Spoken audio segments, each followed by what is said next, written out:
School যাবে না? School জানে তোমার টিচার মার দেবে তো। স্কুলে বুঝতে হবে না? চলো বুঝছি।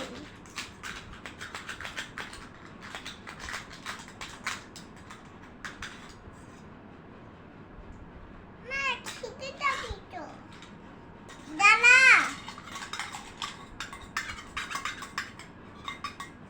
মা খেতে যাচ্ছে।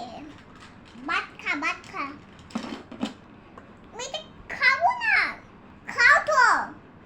তুমি স্কুলে যেতে হবে না? তা খাও। এটা তোমাকে বাসে রাখি দে। এখন তোমার মায়ের সুস্থি পাশে আমি তোমাদের ঘুমাতে হবে। তুমি থাকো, ডাকতে আমার বাবা বেবি।